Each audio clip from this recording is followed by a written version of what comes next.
Alô? Bom dia, pessoal. Estou super feliz de estar aqui com esses panelistas dos sonhos.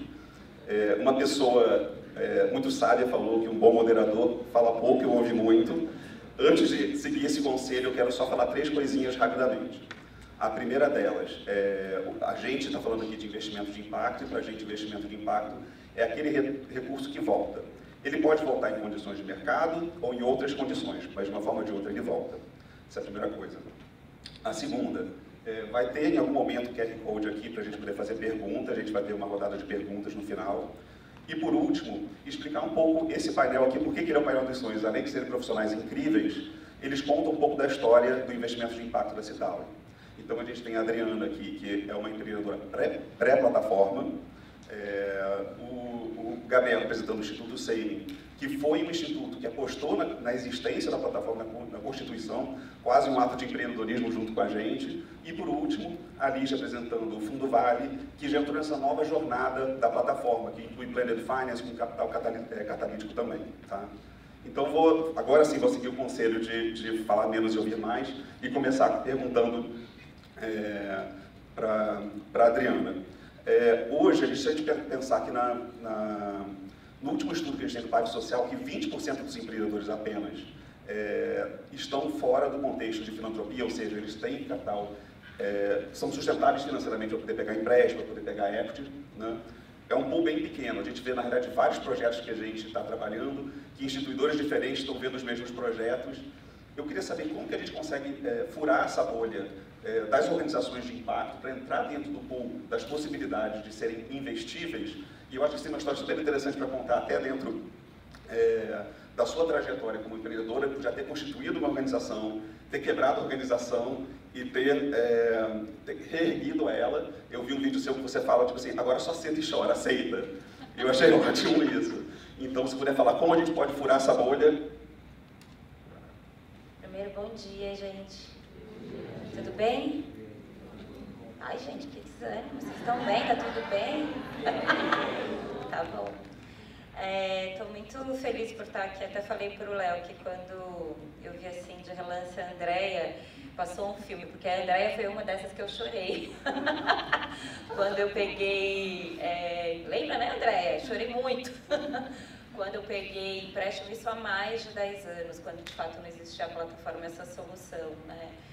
E quando aconteceu esse processo de olhar a Citauri como uma possibilidade de fazer investimento para a Feira Preta, foi interessante porque, de cara, eu falei assim, mas será que é possível, né? Será que, primeiro, a gente tem condição de pegar o recurso para um projeto, né, social e com recorte racial, isso há mais de 10 anos, quando a questão racial nem estava posta como está agora.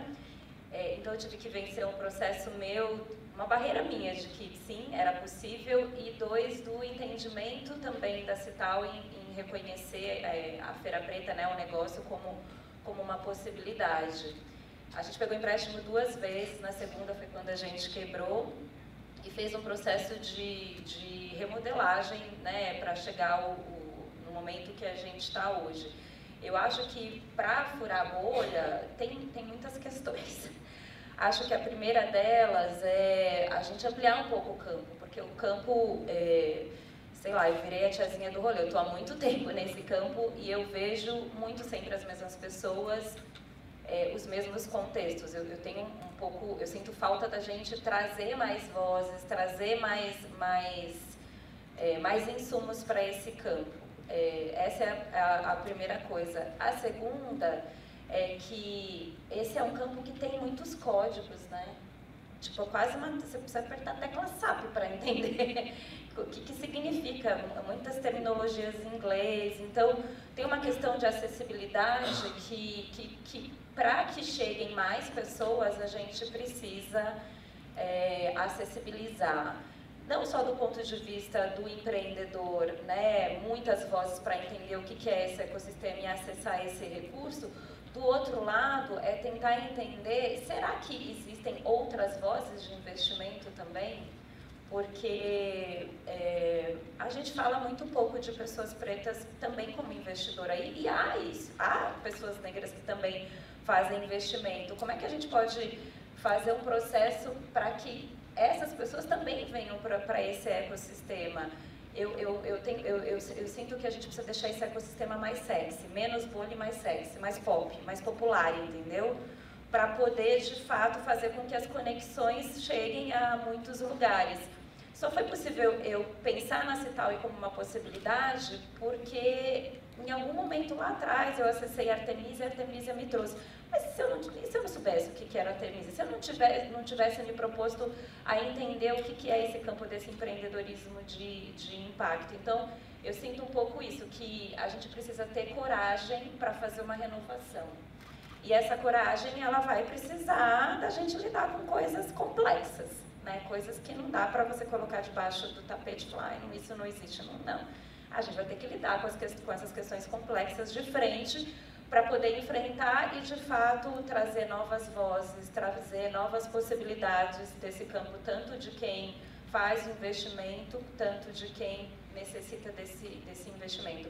E no caso da Preta Hub, a gente parou de olhar só para a bolha do ecossistema de impacto. Isso foi uma diferença para a gente. A gente falou, tá, nessa bolha é muito difícil acessar esse recurso, como é que a gente vai acessar outros ecossistemas? E a gente começou a acessar ecossistemas, por exemplo, da publicidade, que a gente não olha. Eu falei, eu quero levar essa visão do impacto para dentro do ecossistema de publicidade. E o que fez a gente atravessar esse momento, né, e depois conseguir devolver o empréstimo, foi exatamente isso, foi a gente disputar outros recursos que normalmente a gente não está olhando. Maravilhoso. E isso é muito interessante, uma coisa que a gente observa quando a gente aborda algumas organizações de impacto, negócios de impacto, que muitas vezes eles estão se descobrindo sendo negócios de impacto na medida que a gente faz esse acesso a eles, né? E também dialogo, acho, um pouco com o que eu quero perguntar para o Gabriel, né? Eu acho que uma coisa interessante, o Instituto Sabin, ele está localizado em Brasília, ele foi fundado em Brasília, e uma das coisas que a gente discute bastante é essa descentralização. Então, hoje, o investimento de impacto tem uma centralização muito grande em Rio e São Paulo, e mesmo nas cidades tem uma centralização muito grande fora da periferia. E a gente está até vendo os estudos, já tem um estudo da FGV, que fala das organizações de impacto da periferia versus aquelas que não são da periferia. E, primeiro, da periferia, um percentual muito maior de empreendedores são mulheres negras. E fora da periferia são homens e homens brancos. E o capital semente, o capital para fundar essas organizações é 37 vezes maior aquelas que não estão nas periferias. Isso eu acho que é parte do diálogo que vocês buscam também, é de descentralizar tanto essa questão de periferias quanto também do eixo Rio-São Paulo. Eu queria entender como que vocês estão vendo isso, como estão sendo os esforços para a gente também tentar furar essa outra bolha. Bom dia. Legal, Bruno. Essa questão do centro, né, tem sido muito discutida internamente, a gente sempre nos cafezinhos tem falado sobre isso. As sociedades, as comunidades, as cidades acabam se desenvolvendo a partir de centros, né? E existe uma lógica sempre periférica, né? Tanto nas cidades quanto no nosso próprio país, né? Frequentemente, muito frequentemente, as pessoas se surpreendem quando eu respondo que eu sou de Brasília, que eu estou em Brasília, que eu nasci em Brasília. As pessoas falam, você não é de São Paulo? Assim, o que você está fazendo aqui? Dá para ler um pouco assim esse cenário, né? E a gente acaba percebendo que, logicamente, isso vai ocorrer com a discussão de impacto, com os empreendedores de impacto e com o investimento de impacto em si. Então, tanto no âmbito da cidade, a gente tem olhado, essa pesquisa foi uma pesquisa muito rica, até recomendo que vocês leiam, uma pesquisa lançada em 2021 pelo Centro de Empreendedores da FGV, o professor Edgar Bach, que aliás que eu admiro muito, e que fala um pouco sobre essa dificuldade que o empreendedor periférico tem de acessar o capital. E a gente pode replicar para o Brasil, que a periferia do Brasil, vou chamar assim, eu posso me permitir falar assim, porque eu estou lá em Brasília. Brasília pode ser o centro político, mas economicamente a gente acaba sendo uma periferia. A gente tem uma dificuldade maior de acessar. Então, o nosso trabalho tem sido isso. Nas cidades, a gente tem estimulado essa discussão, essa reflexão, ou seja, como a gente pode levar capital para aqueles que têm menos condições de errar. Eles já acessam menos capital e têm muito menos condições de errar por causa disso. E como também a gente pode discutir, levar essa discussão para outras cidades do Brasil que também não estão, que estão fazendo impacto, talvez não com esse nome, os fazedores de impacto, os agentes de mudança, como a Alessandra falou, né? Os outros ecossistemas, eles estão de uma certa forma olhando para problemas sociais, enfrentando problemas sociais, mas talvez com outros nomes. Então, como a gente pode levar capital? Então, a gente tem feito um movimento chamado descentraliza, então são várias frentes do descentraliza, centraliza dentro da cidade, centraliza dentro do Brasil, e isso está ligado muito ao DNA do Instituto SEI, né, que nasceu em Brasília, e de Brasília foi para outros 15 estados e pro distrito, além do Distrito Federal. Só uma palhinha, assim, em termos de dispersão geográfica, como é que está o portfólio de vocês? Então, Bruno, acho que uma questão importante discutir é que a gente olha para todo o pipeline, né? Então a gente não olha, porque quando olha investidor de impacto, talvez seja uma questão também importante a gente discutir aqui hoje. A gente tem quem faz investimento direto, a gente tem aqueles que catalisam o investimento, que acho que é o que a gente colabora muito, por exemplo, com a plataforma, a gente catalisa investimentos. E a gente tem quem qualifica o pipeline, que muitas vezes não é visto como investidor de impacto, a gente qualifica a pipeline, senão fica nessa bolha que a gente está discutindo, sem as pessoas e tal. Mas quem é que está investindo na sensibilização lá atrás? Então, um risco muito grande, difícil de mensurar impacto. Quem é que está investindo na ideação, na prototipação, na validação desses negócios? De onde estão vindo esses recursos? Essas pessoas estão investindo em impacto também, né? E, então, a gente, quando olha o portfólio, né, a gente olha para toda a jornada empreendedora, a gente só não olha para o final. Muito legal, muito legal. Eu queria agora, eu acho que vai complementar um pouco a visão, um pouco desse capital catalítico, né? Então, como eu disse, o Fundo Vale entrou na plataforma já com capital, não só para cobrir as despesas da operação, mas também para poder fomentar com capital semente, né? E aí eu queria entender, porque está super na moda o Blended Finance, todo mundo está falando de Blended Finance como se fosse todos os problemas do mundo acabaram agora que existe o Blended Finance. Mas esse capital não é infinito, inclusive o Blended Finance está aqui para ou reduzir risco ou reequilibrar os retornos. Mas se alguém está tendo um retorno melhor e um risco menor, alguém está tendo um risco maior e um retorno menor. Então, entender como que vocês estão usando essa ferramenta do Blended Finance, esse capital catalítico de verdade, qual é o objetivo, uma coisa estrutural de longo prazo, como vocês estão vendo esse instrumento. Legal. Obrigada, Bruno. Bom dia mais uma vez, todo mundo. Parabéns a esse tal em 15 anos, né? A gente está feliz de participar aqui. Essa é uma pergunta que para muitas organizações é a pergunta de $1 milhão, né? Ou de trilhões, como o Léo falou aí no início. O Fundo Vale tem a perspectiva de estruturar e apoiar a estruturação de diversos mecanismos financeiros para negócios de impacto, né? E de fomentar o ecossistema de negócios de impacto, especialmente relacionado à floresta e clima, com especial atenção ao bioma amazônico. E quando a gente pensa nas nossas investidas em Blended Finance, naqueles programas e projetos e na estruturação de novos mecanismos e fundos, estão aí Isabela e Rodrigo, que são do Fundo Vale também para corroborar comigo, a principal intenção é olhar para a diversificação do portfólio. Quando a gente pensa no trinômio, né, risco, retorno, impacto, que aí, bebendo dos conhecimentos aí do Sir Cohen, do livro Impacto, estamos aí no Centro Britânico Brasileiro, para não deixar a gente mentir, né, a diversificação do portfólio para o Fundo Vale é algo fundamental para qualificar esse trinômio, risco, retorno e impacto. Então, para nós é fundamental e a gente acredita que a qualificação desse trinômio, ela está em investir em diversos mecanismos e formatos, né? Então, a gente fala desde da estruturação de uma plataforma de finanças com a Conexus, aqui o fomento à estruturação da plataforma de empréstimo coletivo para a Amazônia com a Citaui, do apoio a uma aceleradora de negócios de impacto que é a MAS na Amazônia. Então a gente está falando de tipos de negócio diferentes, que tem uma narrativa diferente, uma linguagem diferente e que inclui saberes diferentes, né, ali na estruturação.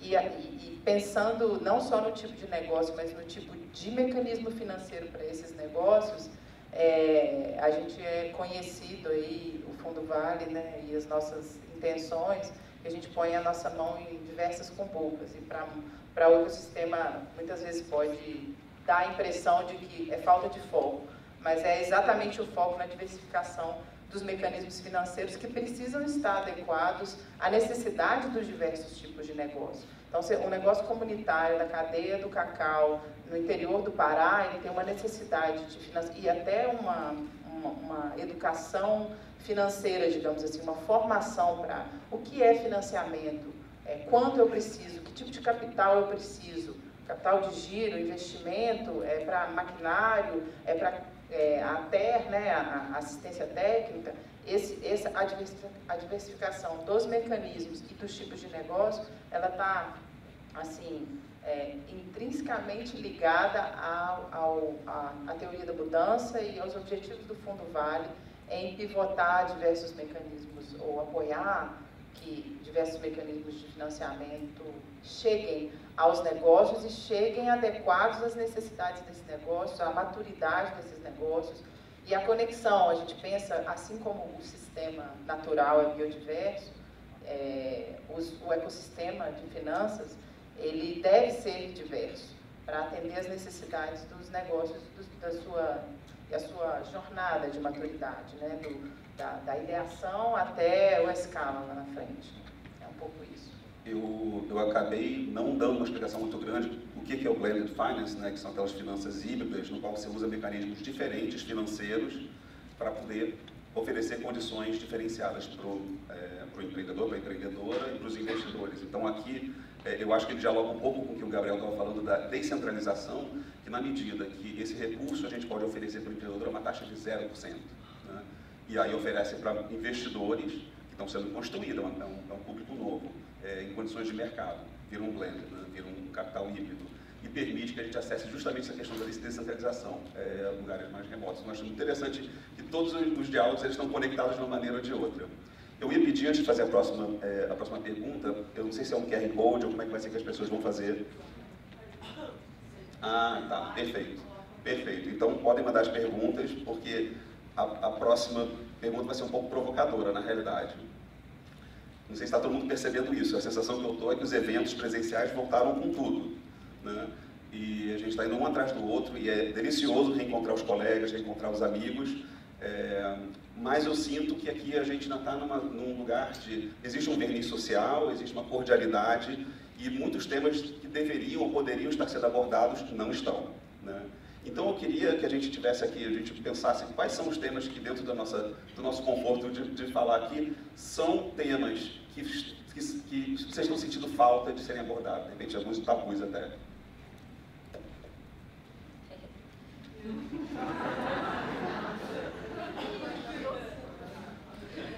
Além da tiazinha do rolê, a chata do rolê. Porque eu acho que me entristece saber que a gente avançou muito pouco nessa questão de equidade racial dentro desse ecossistema. A visão que eu tenho do ecossistema é um ecossistema bastante colonizador, assim, com uma mentalidade, sei lá, de quantos anos atrás, né? A gente tem 13 décadas de abolição, parece que a gente parou no tempo. E eu digo isso porque a perspectiva que tem da população negra dentro, e acho que também da população indígena dentro desse ecossistema, é uma perspectiva assistencialista, né? É uma perspectiva de salvação, né? E eu sinto falta da gente botar mais lenha nessa fogueira, da gente ter mais coragem e trazer mais para esse processo. E aí, quando eu te ouço falando, pensa num processo sistêmico mesmo. Então, as aceleradoras, quem são as aceleradoras, né, hoje, que recebem recurso, que estão fazendo o processo de formação? Quem são os empreendedores? Quem são os investidores? Quais são as métricas? O que a gente está falando de impacto? O que para a gente hoje é impacto? Né? São questões que eu acho que a gente precisa repactuar diante da complexidade da fotografia que a gente tem hoje. A construção da fotografia que a gente tem hoje, ela vem de um processo de desigualdade. Essa desigualdade, a gente precisa falar que está relacionado à raça, ao processo da escravidão.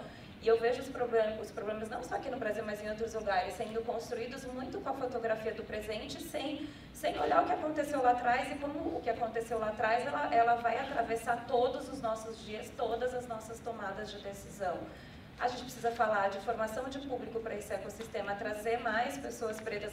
Eu fico imaginando, trazer uma galera preta que não está entendendo nada do que a gente está falando aqui, chega aqui, fico pensando, será que ela fica boiando? Tipo, o que essas pessoas estão falando? Será que é um mundo paralelo que existe? É um metaverso, sabe? Porque é isso, é um campo cheio de códigos e que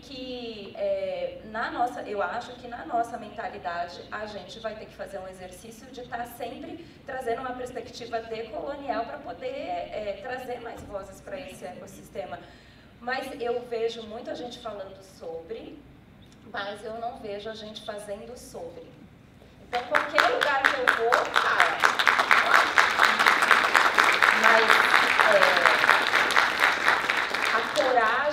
a coragem necessária para fazer, aí é outros 500. E a gente precisa falar disso, a gente precisa fazer alguma coisa em relação a isso, senão daqui a 10 anos...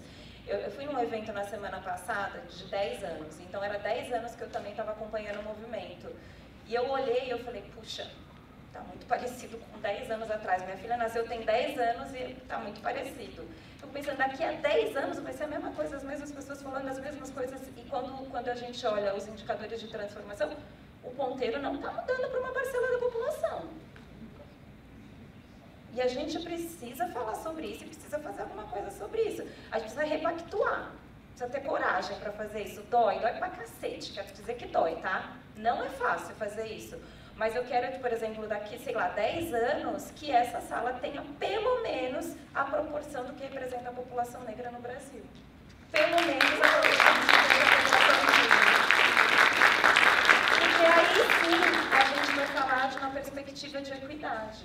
Senão a gente só está ali, é verdade, temos um problema, o que a gente vai fazer? Então dá um dinheirinho aqui. E sempre numa perspectiva, quando eu falo da colonização, a perspectiva é assistencialista, ela não é de fomento e desenvolvimento.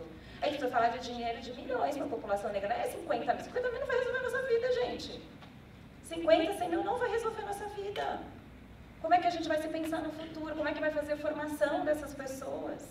Né? E aí quando chega para o ecossistema, aí tem que vir pronto. Mas o negócio tem que estar pronto, tem que estar já no ponto da prototipação, tem que ter... Oi? Como? Se essas pessoas nunca chegaram nesse lugar, não disputaram esse lugar, não entendem desses códigos, tem que chegar de novo, a chata do rolê, mas eu acho que é um pouco isso.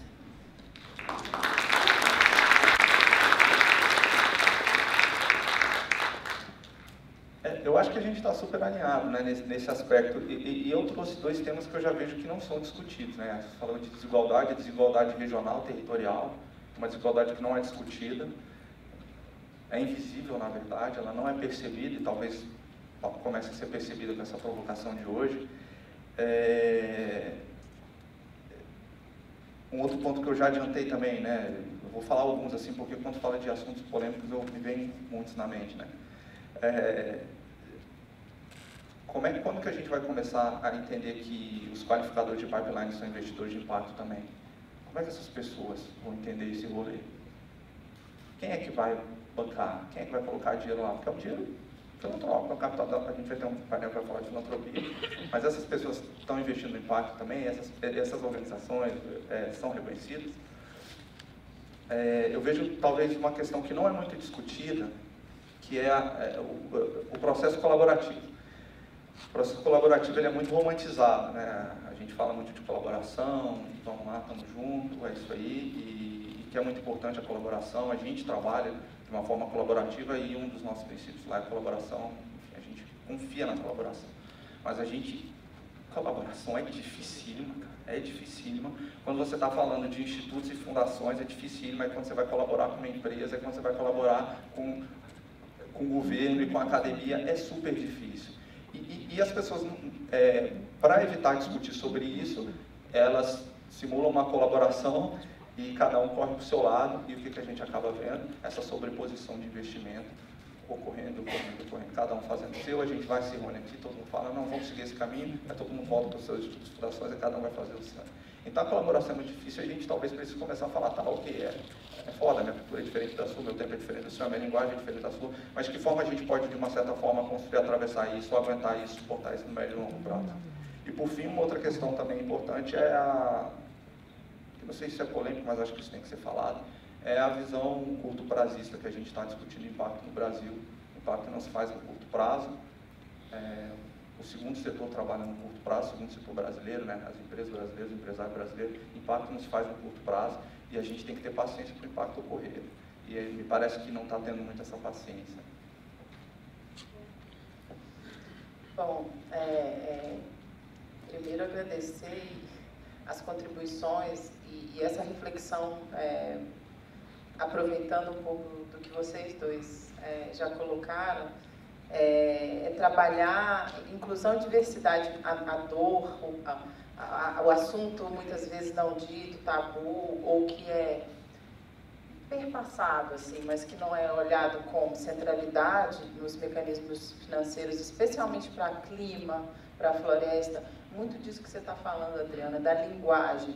A linguagem do clima, a linguagem de biodiversidade, a narrativa, ela historicamente esteve muito centralizada do norte para o sul, o financiamento vem do norte para o sul, a utilização da linguagem em língua estrangeira para falar de muitas coisas, a própria cosmologia é diversa de onde o negócio está localizado. Então, mais uma vez, trazendo um produtor local de açaí no interior do Pará, ele não sabe como é o mecanismo do Fundo Amazônia, ele nem sabe quem são os financiadores, que é financiador internacional, e como acessar, e é e-mail, é telefone, WhatsApp, isso não faz parte. Então, não só incluir as pessoas que estão sendo beneficiadas pelos mecanismos financeiros, não na figura de captadores de recursos, estando no evento porque eles precisam do recurso e vêm atrás de entender aonde está o recurso, e também não como tokens, assim, ter um representante, ter dois, ter menos de, sei lá, 3% das pessoas representadas, indígenas, pessoas pretas, LGBTQIA+, pessoas com deficiência, todo a gama da diversidade, né? Participando do desenho desses mecanismos financeiros, não só de mecanismos de acesso a eles, mas do desenho, porque o mecanismo financeiro precisa interessar a necessidade daquele negócio. E o negócio sabe melhor do que muitos de nós, ou boa parte de nós, o quanto ele dá conta e pode, né, aproveitar daquele mecanismo financeiro. Então, eu achei recentemente muito interessante, até comentei com você, uma iniciativa que, eu não sei se alguém da Latin Pacto já está aqui, mas se não tiver, deve chegar em breve, do evento da Latin Pacto. Achei super interessante, não sei se foi uma iniciativa intencional, mas de colocar as salas onde estavam tanto negócios quanto projetos com pessoas pretas, LGBTQIA+, indígenas, nas salas maiores, e os painéis de investimento em finanças para negócios de impacto nas salas menores. E esses painéis tradicionais, a composição desses painéis é tradicional também. Muitas pessoas brancas, cisgênero, enfim, na frente com a iniciativa de diversificar os painéis, mas ainda muito padrão, né, os painéis e as narrativas, e as salas maiores com a possibilidade das pessoas acessarem, né, mais essas salas maiores. Isso, imagino que deve ter sido uma iniciativa intencional, não necessariamente gera um interesse para o público, e isso foi também bastante, né, se deu na realidade ali, né, mas eu acho que a gente precisa, de fato, ter essa intencionalidade, e nós, falando aí de pessoas brancas, cisgênero, enfim, do Sudeste, né, do centro para a periferia, a gente precisa, de fato, abrir mão dos nossos privilégios e fazer isso de maneira na prática, não é apenas falar sobre isso durante 10, 15 anos e dizer que a gente tem essa intenção, mas colocar na nossa avaliação de investimento, falando aí de Fundo Vale, avaliação de negócio, de fomento, né, de projetos a serem fomentados, indicadores que entregam isso na ponta. Então, se não for uma composição, um conselho diverso, a gente não financia. se o mecanismo não tiver o envolvimento dos beneficiários no desenho, a gente não financia isso na prática, assim, sem muita demagogia, mas colocando isso diretamente no desenvolvimento desses mecanismos, né? Então, acho que para nós passa um pouco por aí, né? As coisas que não têm sido ditas, e eu falo, do mesmo jeito que eu falei lá no relatório da ANDI, eu digo aqui, se eu estou representando um fundo que o território prioritário dele é a Amazônia, e a gente está falando desses mecanismos para negócios de impacto no ecossistema da Amazônia, que não seja o meu sotaque aqui, né? Que seja um sotaque do norte, que sejam pessoas formadas ali e que entendam aquela realidade. É isso. Eu só queria pegar o seu gancho de falar uma coisa que eu vejo assim, de percepção, que o campo do impacto social, ele está muito, de alguma forma, ali tentando resolver questões que o capitalismo deixa, né?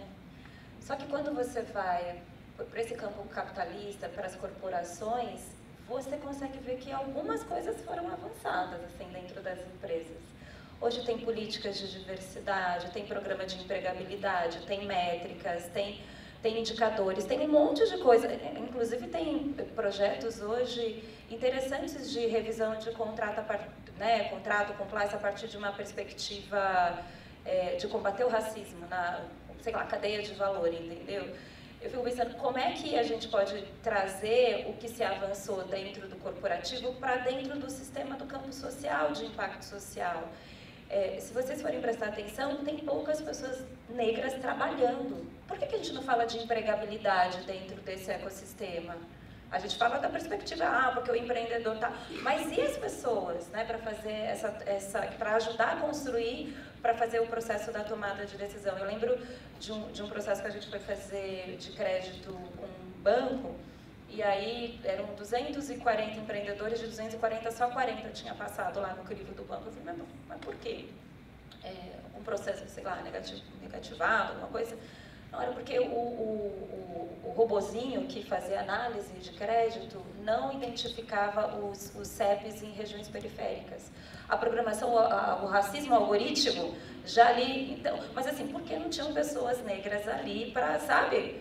ou pessoas periféricas ali para ajudar a fazer o processo da programação daquele bot para o processo de aprovação? A gente precisa falar exatamente nesse sentido, que para sair da fala para ir para a ação, a gente precisa se comprometer, mas com indicador. Não dá para a gente, então eu vou fazer lá atrás, está lá na teoria da gente, coloca na teoria da mudança, mas quais são as métricas para daqui a um ano a gente fazer análise que de fato alguma coisa mudou de maneira sistêmica.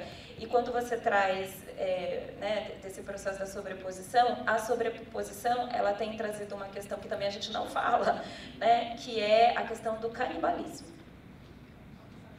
Canibalismo está acontecendo nesse ecossistema, entendeu? Aí só achar, né? Tipo, aí, gente, ó dia, ó céu. Também, ó dia, ó céu. Primeiro, a pergunta foi polêmica e eu agradeço a transparência de vocês. E eu acho que, de certa forma, tem muita coisa amarrada aqui. O Gabriel falou do curto-prazismo, né? E todas as mudanças que a gente está falando, você falou de mudança climática, você falou de questões demográficas também, de oportunidade para pessoas negras, todas essas demoram para acontecer, só que você falou que em 10 anos não muda nada. Se tivesse feito há 10 anos atrás, a gente sabe que é de longo prazo, mas então acho que tem uma visão super importante da gente pensar. E eu pedi fogo no parquinho, e na realidade tem inúmeras perguntas aqui, eu queria, na realidade, passar por todas, não vai ser possível, mas vamos ver o que a gente consegue dentro desse tempo. Vou juntar duas perguntas aqui, uma delas... fala de tipo, qual é a fronteira entre o capital paciente e ser bonzinho demais, e uma outra que trata acho que de um tema parecido, que é por falar em investimento de impacto, quais são as saídas para a inadimplência, como a Adriana lidou com isso. Por falar em investimento de impacto, quais são as saídas para a inadimplência, como a Adriana lidou com isso. O não pagamento. Ele tem a ver também com o capital paciente e o limite ali do... Se quiser começar com essa parte. Eu queria começar devolvendo essa pergunta para a Citaui, porque eu acho que vocês podem falar um pouco sobre isso, considerando a experiência da plataforma. Não era isso que eu tinha imaginado com o fogo no parquinho, gente. O fogo aumentou. A gente trabalha com capital paciente, né? Então eu sempre não vou dar muito spoiler, porque em novembro provavelmente a gente vai lançar um estudo que vai tratar do nosso histórico de inadimplência e nosso histórico de retorno e como que a gente atua no capital paciente. O que a gente geralmente faz é, a gente negocia com os investidores... O que é capital paciente? Ótimo. Bom, basicamente é um combinado entre investidores e organização, e a gente está naquele papel catalisador ali do meio do caminho, né, dinamizador, para poder fazer essa articulação dos investidores terem um pouco mais de paciência para esse capital retornar e algumas vezes flexíveis também em relação ao retorno quando alguma coisa acontece. E coisas acontecem. A gente teve uma pandemia há pouco tempo atrás e algumas organizações, inclusive apoiadas por vocês, sofreram isso, né? Então eu acho que vale a pena falar, tem casos que a solução é muito complexa e tem casos de sucesso.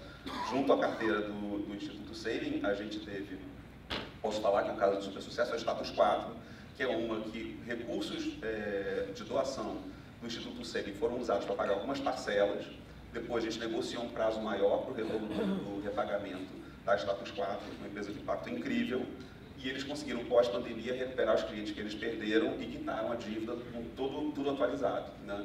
Então, esse é o cenário, quando acontece inadimplência, esse é o cenário ideal. E tem outros cenários, que é a minoria absoluta, que são aqueles que não têm solução.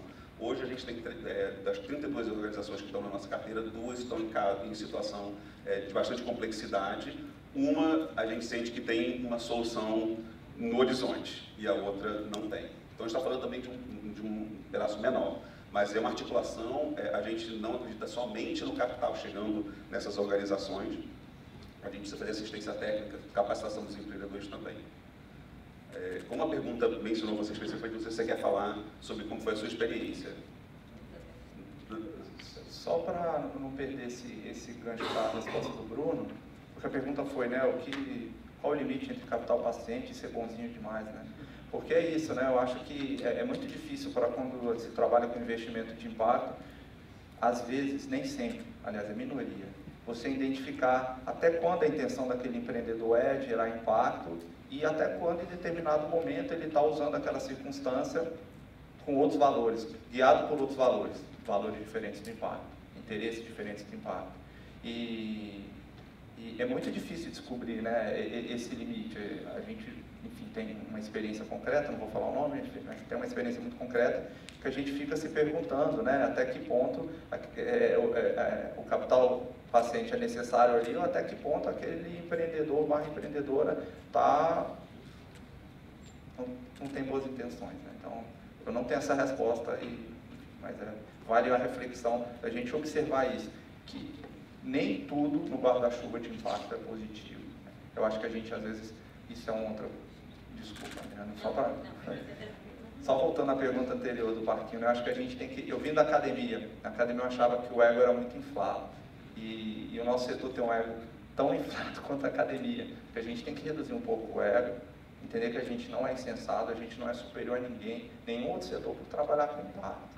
E eu vejo que muitas vezes existem organizações que atravessam algumas fronteiras de valores e virtudes com a bandeira do impacto. E aí que é um desafio para o ecossistema observar, né?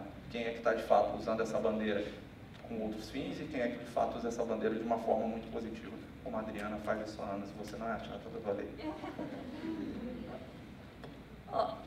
Essa questão do endividamento, eu queria trazer 2 perspectivas. Acho que a primeira, e para mim a principal perspectiva, é a subjetiva, porque o processo do meu endividamento colocou em xeque muito eu em relação a todas as emoções que eu estava vivendo, de saber que, tipo, eu estava endividada, não tinha dinheiro para pagar, tinha muitas pessoas atrás de mim querendo que eu pagasse e eu não via a luz no fim do túnel de como resolver a questão.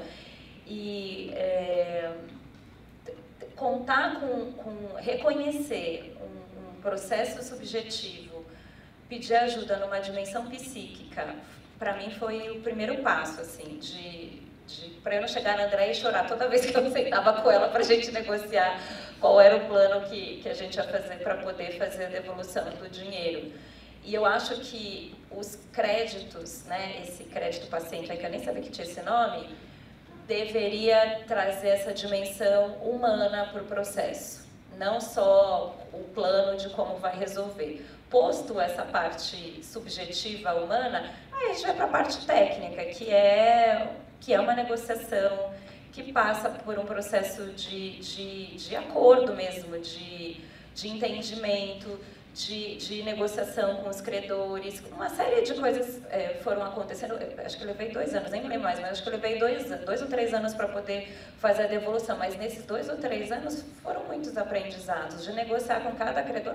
A mesma negociação com a Cital. A Cital foi parceira a gente, né, foi paciente, né, da gente poder traçar um plano ali para de fato eu conseguir resolver. Mas eu gostaria de trazer isso como recomendação para o campo. Não olhe só como a pessoa, o que ela de conta, o que ela vai ter que fazer, técnica, para ela poder fazer a devolução da grana, mas, sobretudo, quem é aquela pessoa que está lá fazendo esse processo. Porque tem muita gente que sucumbe, gente. E eu fiquei na linha ali do limite para sucumbir. Porque, para a população negra, o endividamento, um fracasso, não é experimento, é morte. Isso é muito sério. Eu acho que, diante mais uma vez do que vocês colocaram e pensando nas estratégias para tanto entender o limite do capital paciente e a chegada ou não chegada ao nível do endividamento que é insolvente, a gente tem pensado muito na perspectiva da preventiva, né? Preventiva, olhando para mecanismos, e aí falando desse quadrado mesmo, de floresta e clima, investimentos em negócios relacionados a esse tema, mas eu acho que transporta para o contexto aqui. Dar um exemplo, também não vou falar nomes, porque é uma organização que está passando pela plataforma, né, da Cital, e mais de uma organização, negócio, na verdade, solicita recursos para a compra de safra, seja a cadeia do açaí, cacau, guaraná, independentemente da cadeia.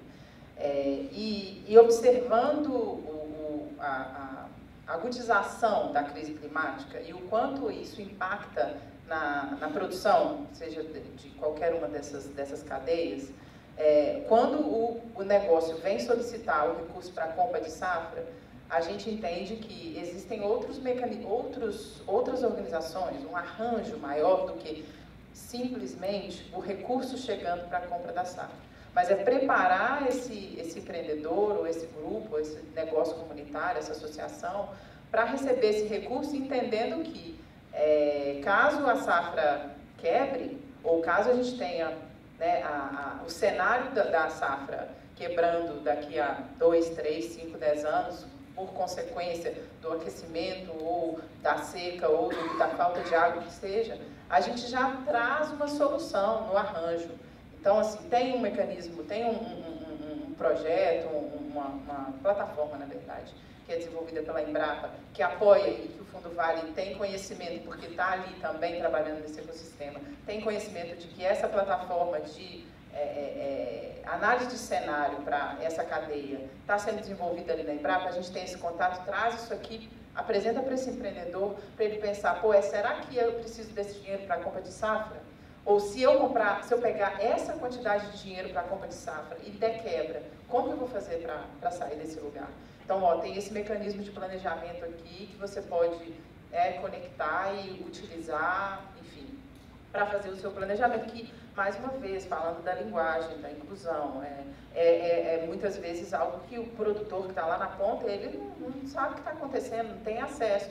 E ele não vou entregar um artigo científico para ele ler, isso não faz o menor sentido. É trazer o técnico para conversar com o produtor e pensar, olha, talvez, do ponto de vista técnico, não seja o melhor a compra dessa quantidade de safra, ou nesse prazo, seja o recurso possa ser utilizado para formação dos produtores, seja dessa associação, dessa cooperativa, se for esse o caso, para pensar a crise climática, para pensar o impacto da crise climática na produção daquela cadeia. Será que a gente vai ficar só nessa cadeia? Não vai ser uma cesta de produtos que a gente vai trabalhar, de repente diversificar a produção, falando de SAF aí, sem querer fazer uma propaganda das metodologias e da forma como o Fundo Vale está olhando, sistemas agroflorestais, é isso, assim, eu acho que é trazer o arranjo, trazer a solução junto e não só apontar o problema, né? E pensar na perspectiva preventiva. Se a gente vê algo que pode, né,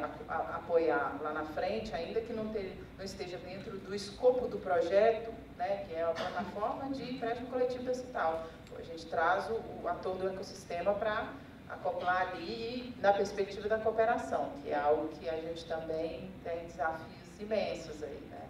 Mas é isso, assim, acho que a gente pensa um pouco sobre. Eu vou tentar juntar perguntas para a gente otimizar, não vamos conseguir cobrir todas elas, mas eu acho que assim, a gente vai ter um café mais tarde, vai ter um almoço, vai ter um coquetel no final do dia. Eu adoro responder perguntas sobre esse tema, então quem estiver por aqui pode procurar a gente. Mas eu vou meio que juntar várias perguntas e simplificar, falando para cada um de vocês como que vocês medem o impacto, qual o impacto que importa para vocês de ser medido. Manda bem. Esse é um grande desafio para nós, né, sendo bastante transparente aqui. Hoje a gente trabalha com a teoria de mudança, impacto não se mede no curto prazo, então a gente está no momento de sofisticação das nossas saídas e dos nossos resultados para lá na frente começar a avaliar o nosso impacto. O nosso portfólio é muito amplo, a gente não está mais nem chamando de portfólio, porque o portfólio vem do sistema financeiro, a gente está chamando de ecossistema agora, porque a gente está há 2 anos tentando ter um olhar mais tempo no nosso trabalho. O nosso ecossistema de projetos, programas e parcerias é muito amplo e essa amplitude tem dificultado muito esse trabalho. Então, é uma jornada que está sendo construída. E aí eu conto com uma parceria de algumas organizações que estão aqui, que têm nos ajudado, nos ensinado e têm tido muita paciência conosco aí nesse processo. Hoje uma parceira com a Rede de Conhecimento Social, que é nossa parceira para o desenvolvimento do mecanismo de monitoramento, né? A gente construiu os indicadores e faz esse processo de acompanhamento de métricas que foram estabelecidas para avaliar não só o público que a gente trabalha, que são empreendedores, mas os diversos públicos que a gente trabalha com empreendedores, com artistas, com empresas, enfim, né? A partir dessa perspectiva também de ecossistema. Mas para a gente não conta só esses indicadores, quantas pessoas foram, né, impactar, quanto gerou de circulação monetária, quantas pessoas foram empregadas. É isso é o basicão. A gente está olhando para questões subjetivas também desse processo, né? Em 22 anos de Feira Preta, uma das coisas que aconteceu, que para a gente é fundamental, que a feira ajudou a influenciar, não só a feira, mas como vários movimentos, que é essa questão, o Brasil, ele passou durante muito tempo de maneira institucionalizada o embranquecimento da população. A gente é hoje maioria populacional, mais de 50%, por um processo de autodeclaração, né? O ano passado, esse ano, IBGE, né, quando a gente deparar com os números, vai ver que isso só aumenta, porque as pessoas estão cada vez mais se reconhecendo nesse lugar. A gente ficou 20 anos ali batendo naquela tecla do processo de fortalecimento identitário. Isso para a gente é um indicador. Não é, mas quantas pessoas foram, não. A maior indicação é quando as pessoas chegam para mim e falam, cara, eu consegui conectar com a minha questão racial, consegui entender que eu era uma pessoa preta na Feira Preta. Isso mudou toda a dinâmica da minha vida, entendeu? Então, esses e entre outros indicadores que eles são mais subjetivos, hoje a gente gasta muito mais tempo em fazer análise deles do que só o número frio, de quantitativo, né, do quanto pode gerar ou não pode gerar. E eu acredito muito que se dentro desse ecossistema a gente pudesse trazer essa perspectiva de olhar para além dos números, fazer análise de transformações que vão acontecendo para além dos números, pode ser muito interessante. Essa perspectiva de a população negra hoje ser maioria mudou muita coisa no Brasil. Muita coisa. Muita. Não foi pouca, não. Porque os negros entraram na universidade, acessaram as cotas nos últimos 30 anos. E o que aconteceu? Só, porque tem quantidade X de negros na universidade. Para além disso, qual é a fotografia que a gente tem em relação a isso hoje? Para o que a gente fala de diversidade hoje, com tudo que a gente está falando, foi uma construção subjetiva dessa população e que eu acho que deveria ser métrica também, e não só a gente, enquanto organização, apresentar os relatórios para quem está investindo só com uma lente numérica, entendeu? Gente, um papo maravilhoso.